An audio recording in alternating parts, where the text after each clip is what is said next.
Never in my wildest dreams did I think that spending time with my dog while my spouse was out of town could become such a thrilling experience. It began a few weeks prior when my husband embarked on a business trip, leaving me and our dog, Wellington, at home. The atmosphere was always eerily still in his absence, a sort of silence that seemed denser than just a lack of noise. Over the years, I'd become accustomed to it. His job often took him away for several days or even weeks. I didn't resent his profession. It funded our comfortable suburban lifestyle, the expansive backyard, and a house that often felt too spacious with just the two of us, or as it usually was, just me and Wellington. Our golden retriever, Wellington, had been a steadfast part of our family for 5 years since we adopted him as an adorable, clumsy puppy. As time passed, his presence became my lifeline. While my husband toiled long hours or traveled to far-off destinations, Wellington stayed by my side, greeting me with a wagging tail, a gentle nuzzle, and eyes that seemed to grasp more than a dog's share. Tonight was one of those evenings where the silence of the house weighed heavily on me. I attempted to drown it out with music, television, even an audiobook, yet nothing sufficed. After a solitary dinner of microwaved leftovers, I settled on the couch with a glass of wine. Wellington relaxed at my feet, always nearby, as if sensing how much I needed his presence on these evenings. I reached down, letting my hand rest on his thick golden coat. "You're all I've got tonight," I murmured, my voice barely a whisper. Wellington responded with a soft, contented sound, his tail gently tapping the floor. Our bond had always been unique. He was more than a pet, he was a confidant, filling the voids left by my husband's consistent absences. Over time, I realized the extent of my reliance on him, how his tranquil companionship provided solace I found nowhere else. It wasn't just his loyalty or kind demeanor, it was his ability to truly perceive me, as though he understood the aspects of myself I struggled to express. The night dragged on, the minutes ticking slowly in a nearly maddening fashion. I aimlessly scrolled through my phone, looking at images of friends and their families, their lives bustling with noise and activity, making the quiet of my own existence seem even more pronounced. Wellington stirred beside me, resting his head on my lap, evoking a smile. At least I wasn't entirely alone. I ran my fingers through his fur, feeling the heat of his body against mine. "You're such a good boy," I whispered. His tail wagged in response, and he released a pleased sigh.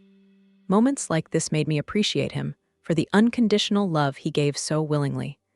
While it wasn't the same as having my husband around, it was enough to make the solitude manageable. Eventually, the effects of the wine set in, my thoughts growing soft as I sank deeper into the couch.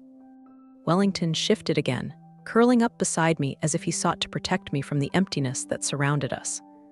I reached down, my hand gliding along his back, and I began talking to him without really intending to. "You know, Wellington, sometimes I wonder if he even realizes how much time he spends away," I said, my voice now subdued. "I mean, I understand, he's busy. He's doing what he must. Yet there are times when I long for him to simply be present." With an ear twitch, Wellington looked my way, his gaze penetrating with an empathy that tugged at my heart. It seemed illogical to project my emotions onto him, but right then, it felt as if he truly comprehended me like no one else could. "You get it, don't you?" I murmured, my fingers running softly through his fur. "You're here, constantly." The room felt even stiller, with just the soft whir of the fridge and Wellington's gentle breathing breaking the silence. My hand settled on his flank, sensing his rhythmic breathing. It was soothing, offering the grounding effect that I so desperately sought. With Wellington's company, the silence no longer felt suffocating, it became almost a solace. As the evening progressed, I pondered over the life my husband and I had shaped. Our life was far from bad. We had a pleasant home, financial security, and a routine that generally suited us. Yet somehow, along the way, it all started to feel empty, as if something crucial was missing. Its origins were unclear, but a rift had developed between us, a silent gap neither of us dared to mention. Wellington nudged my hand with his nose, jerking me from my ruminations. I looked down at him and smiled, thankful for the distraction. "Thanks, buddy," I whispered, rubbing his ear softly. "You always know when I need you, don't you?" He wagged his tail, his eyes brimming with warmth that made my heart ache. Moments like these reminded me of his significance, of how unexpectedly vital he had become in my life. He was more than just a pet. To me, he was a lifesaver, a testament that I wasn't all alone. Hours slipped away as I remained on the couch with Wellington, his presence gradually easing the burdens of the evening. By the time I rose to retire for the night, I felt lighter, more serene. True to form, Wellington followed and settled into his bed at the foot of mine. As I switched off the light and lay down, I softly whispered into the dimness, "Good night, Wellington. Thanks for being here." As I spoke to him, something struck me. Something in his look thrilled me. Perhaps it was the wince or the isolation, the yearning to find some joy when it's just you and your dog so frequently. I just wasn't sure, at least not at that time. Soon, I would understand, leading me to act in ways I had never envisioned. The next morning met me with the sound of Wellington's tail striking the floor. He always seemed to sense when I needed an extra boost to greet the day. His golden eyes peeked over the bedside, and I couldn't suppress a smile as he let out a soft, happy bark, almost as if to say, "Good morning. Let's get going." Swinging my legs out of bed, I reached to pat his head as he nestled against me. Okay, I'm up," I laughed. Wellington bolted toward the bedroom door, pausing to glance back at me, urging me to follow. It became our routine, his quiet prompt that life continues, even when the house felt enormous and silent without my husband. Post-breakfast, Wellington trotted towards the backyard's glass door, his tail wagging with anticipation. I grabbed his leash from the hook by the door, and his excitement mounted, his entire body quivering energetically. A walk was just what I needed to clear my head and dispel last night's reflections. The neighborhood was just stirring, the streets calm save for the occasional chirp of birds and a distant lawnmower's hum. Closely, Wellington walked by my side, his leash loose, steps in sync with mine. I cherished his soothing, consistent presence most of all. Even when life felt hectic, Wellington had a knack for grounding me and urging me to savor the present. As we neared the park, I decided to release him from the leash. He sprinted forward, his ears flicking with each stride, and the happiness in his movements brought a smile to my lips. Observing him in such a state, unrestrained and spirited, always uplifted me. I found a bench close by to sit on, basking in the sunlight while keeping an eye on Wellington. He was now pursuing a squirrel, but more in jest than with earnest intent. "You're quite the clown, aren't you?" I teased, laughing as he spun around, his tail wagging vigorously. He trotted back to me, tongue hanging out as he flopped onto the ground by my feet. We lingered there, the two of us relishing the morning's serenity. I started chatting to Wellington once more, like I often did when we were alone. Talking to him was soothing, almost as if he was there to hear the musings I couldn't speak to anyone else. "Wellington, do you ever wonder about how our lives would be if everything was different if we broke free from this daily grind?" I pondered aloud, petting his ears. He gazed back with big, knowing eyes, as though saying, "I'm here for you." It was a foolish notion, imagining he grasped the depth of my nostalgia.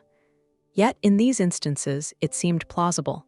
Not that I'm ungrateful, I am. But at times, it feels as though there's a void. Do you get it? I murmured, easing back into the bench. Your dad's a wonderful person, yet he's frequently away, leaving a sense of emptiness. And when he's home, it seems like we're just living mechanically. Wellington let out a soft whimper, resting his head against my knee, and I felt a surge of regret. I apologize, I said, gently patting his head. You shouldn't bear the burden of my ramblings, but Wellington seemed undisturbed, lying there with his head on my knee, his tail wagging gently. Moments like these highlighted how much I relied on him, not merely as a pet, but as a companion and a friend who was always present. As the morning faded into afternoon, we headed back inside. I devoted the rest of the day to chores, mundane tasks that passed the time. Wellington trailed me from room to room, a comforting presence. He'd settle in a corner, eyes following me as if affirming, I'm here, don't worry. Later that evening, after dinner, we relaxed on the couch with Wellington snuggled beside me. The solitude I often felt when my husband was away was still there, but not as intense as before. Wellington had a knack for filling the silence, making it less suffocating, yet something still felt absent. Each glance at Wellington reassured me he could fill that void. Tenderly, I stroked his fur, my fingers savoring the softness. "You're invaluable, did you know?" I murmured, my tone tender. "I wouldn't know where I'd be without you." With a low sigh, Wellington's tail thumped lazily at the sofa. I smiled, leaning back, finally allowing myself to unwind. The warmth from his body against mine felt grounding in a way little else did. As the evening wore on, I pondered the unique bond we shared, not just loyalty or companionship. It was as though Wellington truly saw and understood me in almost a human way. He wasn't merely a pet, he was a constant reminder that I wasn't entirely alone, even in the quietest, most lonely times. Hours passed as I remained on the couch with Wellington, cocooned in our mutual warmth. Life hadn't unfolded as I'd envisioned, but in those moments, it felt sufficient. The days blurred, following a monotonous pattern. My husband's return was postponed, the trip extending longer than anticipated. I told myself it was manageable. I'd grown used to these absences, yet increasingly, I leaned on Wellington for solace. As evening descended, I stood in the kitchen washing up, while Wellington lay nearby, his ears twitching at the faint sounds outside. The golden sunlight streaming through the window filled the room, yet I felt a chill inside. I got lost in thought, gazing out at the backyard, burdened by solitude. "Wellington," I softly called, breaking the silence. He lifted his head, eyes meeting mine, as though sensing my shift in mood. "Let's go somewhere." Grabbing his leash, I led him to the car, no particular destination in mind, but leaving felt like a defiance against monotony. With his head out the window, fur ruffled by the breeze, Wellington's joy was contagious. For the first time that day, I found myself smiling. Eventually, we arrived at a nature reserve on the town's edge. The trails were serene, filled with rustling leaves and distant birdsong. I let him off his leash, watching him dash forward eagerly. His love for the outdoors eased the weight on my heart. Following him, the gravel crunched underfoot, and I felt anchored by it. Wellington darted between trees, pausing to make sure I was still there. His vitality was a tonic, and calmness washed over me as I breathed in the fresh air. My thoughts drifted toward my life with my husband. There was love, or so I thought, but recently, it felt routine rather than passionate. And in his absence, it was Wellington who filled the void, his unwavering fidelity soothing my restless spirit. We stopped at a peaceful clearing.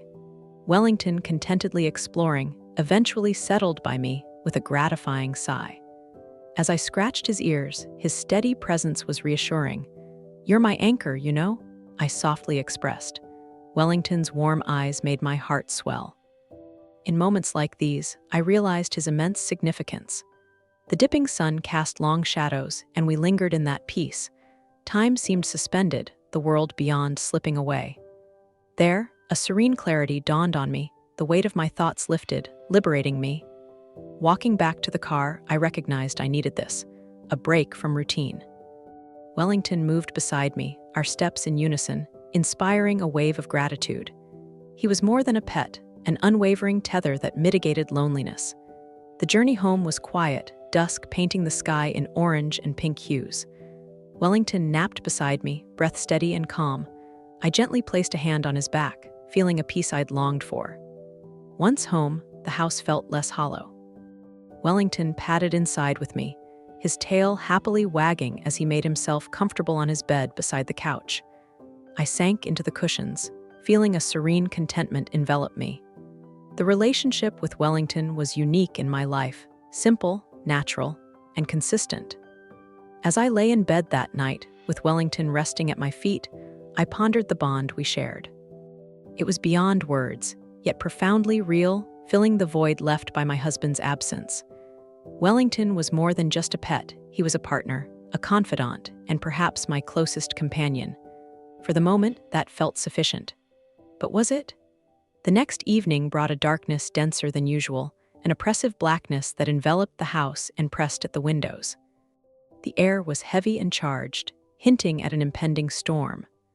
Wellington silently padded by my side as I walked through the dimly lit house, guided only by the moon's faint light. He settled beside me on the couch, resting his head on my lap. The silence of the home was overwhelming, a stark reminder of my husband's absence and the space he filled. My hand absent-mindedly stroked Wellington's fur as thoughts swirled in my mind. In the hush, I whispered, "You're all I have now," barely breaking the stillness. Wellington responded with a gentle huff, his tail tapping against the couch. His golden eyes, filled with an understanding that made my heart ache, locked onto mine. I exhaled shakily, pausing my strokes on his fur. "It's just us, isn't it? You and me." The words hung heavier than intended, but Wellington nudged closer, his warmth intertwining with the weight of my loneliness. Our connection seemed to deepen that night, becoming stronger. It was more than just his comforting presence or his understanding of my moods. This bond defied words or reason. I relaxed, eyes closed, and let myself be enveloped in the moment. The quiet, Wellington's warmth against me. Time blurred as we stayed like that, cocooned in stillness. My hand grazed his head, fingers tracing the soft curve of his ears. He sighed contentedly, his tail gently wagging against the couch. His steady, rhythmic breathing filled the room, grounding me in a way I hadn't felt in weeks. I opened my eyes and looked at him, his gaze meeting mine. For a moment, everything else faded away, the room, the empty house, the longing for my husband's presence. It all disappeared, leaving just us. My hand stayed on his head, fingers brushing through his fur, feeling an inexplicable bond that took my breath away. Wellington snuggled closer, a balm to the cold emptiness in my chest. I leaned my forehead against his, eyes closed, and absorbed the moment. It was a sensation unlike any other, a blend of comfort, yearning, gratitude, and something indefinable. "I don't know what I'd do without you," I whispered, my voice trembling. Wellington responded with a soft nuzzle, his nose brushing my cheek, tail wagging again. It was as if he understood, as if he shared the silent bond between us. Time stretched, the world outside forgotten as I stayed with Wellington, wrapped in our connection. It wasn't just his loyalty and presence, it was how seen and understood he made me feel. Lost in the moment, I eventually pulled away, my heart racing and breath shallow. Wellington's eyes remained on mine, calm yet intense, as though anticipating something. My hand remained on his head, fingers slipping down to his collar, while I battled to find words to express how I felt. But there were no words for this, no way to express how much Wellington meant to me, how his presence had filled the gaps in my life. All I could do was sit there with my fingers on his fur, my pulse hammering as I attempted to understand the situation. Eventually, I slumped back against the couch, my hand still resting on Wellington as he sat opposite me once again. The weight of the event remained, a silent reminder of the link we had, and how he had evolved into so much more than simply a dog for me. As the night progressed, I felt a sense of clarity come over me, one that sprang not from reasoning, but from something deeper, instinctual. Wellington had always been my anchor, a constancy in a world that felt too chaotic and lonely. And in that moment, I understood how much I needed him, not just as a friend, but as a lifeline, a reminder that I wasn't alone. The home remained peaceful as I made my way to bed, with Wellington close behind. He snuggled up at the foot of the bed, providing a calm comfort that I wasn't completely alone. I lay there in the darkness, my thoughts still racing, but my heart felt lighter, more at ease. As I fell asleep, I mumbled into the silence, "Thank you, Wellington, for everything." He looked at me as if he could sense my emotions. Loneliness, the longing for excitement. His eyes told me he was the one who could provide it for me when my spouse was away. Something inside of me began to change, and I wondered whether I needed to give in to those impulses. I shake my head. No, I can't do that. Despite the fact that a part of me wanted to. A part of me wanted to know what he was up to. And maybe later, I'd succumb to that desire, but not yet. I wasn't ready. The next morning, sunshine came through the bedroom window, spreading a golden glow across the room. I startled awake, the weight from the previous night still lingering in the back of my head. Wellington was already awake and sat quietly beside the bed, his tail stroking the floor in slow, methodical motions. "Morning, friend," I said, bending down to scratch behind his ears. He leaned onto my hand, and his warm breath tickled my wrist.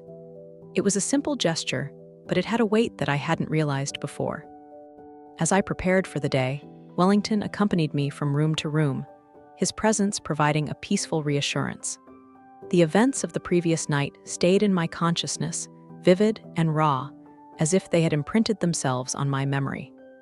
I couldn't escape the idea that something basic had changed between us, but I didn't know what that meant. After breakfast, I found myself back on the couch, with Wellington at my feet. The silence in the home felt less oppressive today, more like a cocoon than a nothingness. I ran my fingers over Wellington's fur, my thoughts wandering as I attempted to make sense of the feelings churning inside me. For years, I had repressed my emotions, pushing them below the surface to keep things going smoothly. But Wellington had a way of bringing things out, forcing me to confront the loneliness I had worked so hard to avoid. His unfailing allegiance and calm understanding had been a lifeline that I had not known I needed until it was too late. Wellington was gazing at me with those eyes again, and I couldn't take it anymore. We had such a strong relationship, I simply had to give in.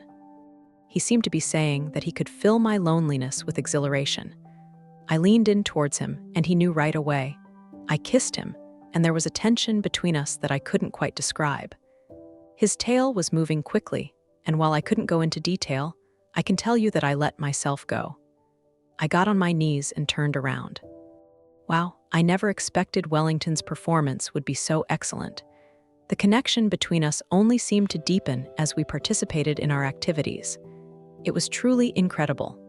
After what felt like 30 to 40 minutes, he wrapped up, and I released a sigh, leaning back against the sofa. "What exactly are we doing, Wellington?" I murmured, my voice a mix of curiosity and bewilderment. He gazed at me, his golden eyes locked onto mine, as if he too was searching for answers. The rest of the day drifted by in a blur of ordinary chores and brief moments of insight. I did the laundry, tidied the kitchen, and walked with Wellington around the neighborhood, all the while feeling the undeniable presence of our bond. Ignoring it was no longer an option, no matter how hard I tried. As evening arrived, an uneasy restlessness filled me, a nervous energy I couldn't quite dispel. In need of some fresh air, I grabbed Wellington's leash and headed out. The air was crisp and cool, carrying the faint aroma of wood smoke as we strolled toward the park. The paths were quiet, illuminated only by the gentle glow of street lamps and the occasional passing headlights. Wellington kept pace beside me, his steps sure and steady. I let him lead, relying on his instincts as we wandered further into the park. We eventually found ourselves in a secluded spot, the grass moist with dew and the air alive with the night's gentle sounds. I took a seat on a bench, Wellington resting at my feet, his warmth comforting me in the cool night. The stars twinkled brightly above, like fragments of glass scattered across the sky. For a brief moment, the weight of the world seemed to lift. Wellington shifted, resting his head on my knee, and I began to softly stroke his fur, the familiar gesture anchoring me. "You've always been there for me, haven't you?" I asked quietly, my words echoing in the still night. He responded with a gentle whine, his tail wagging against the ground, a small gesture that filled me with warmth, dispelling lingering feelings of doubt and loneliness. Wellington was far more than just a dog. He was my partner, my anchor, the constant in a world that often felt overwhelming and empty. As time passed, I found myself speaking aloud, words flowing like water released from a dam. I confided in Wellington about my fears, my uncertainties, and the pain of a marriage that felt more like routine than connection. I talked about nights spent alone, moments where his presence was the only thing holding me together. Throughout it all, Wellington remained by my side, his quiet presence a reminder of companionship and love. It filled voids in my heart that I hadn't realized were there. The drive home was peaceful, a silence filled with meaning rather than emptiness. In the passenger seat, Wellington curled up, eyes closing as the road's gentle rhythm lulled him to sleep. I glanced over, a smile forming as I gently brushed my fingers through his fur. Returning home, the space felt warmer, more welcoming than it had in weeks. Wellington followed me to the couch, settling beside me as I snuggled under a blanket. Our shared quiet companionship was enough, a reassurance that I was never truly alone, even in the loneliest moments. Resting my head against the couch, I traced patterns in Wellington's fur absent-mindedly. "You're my rock," I whispered, voice thick with emotion. "You've always been my rock." Wellington snuggled closer, his body pressing against mine as his tail wagged softly, acknowledging the undeniable bond between us. It was beyond words or explanation, but it was real, and that was enough for me. As the hours passed, the house grew silent, the world outside fading into tranquility. I remained on the couch with Wellington, his presence a steady comfort as I fell into a peaceful haze. Whatever the future held, I was certain of one thing. Wellington would be there, his loyalty unshakable, his love a constant in an unpredictable world. For the first time in weeks, clarity settled over me, a quiet assurance that I wasn't alone. As I drifted to sleep with Wellington beside me, I knew whatever arose, we'd face it together. Lying there, I wondered if what we'd done was acceptable. Was I strange, or was it quite normal? I just wasn't sure. What do you think? Feel free to share in the comments below. Thank you and bye.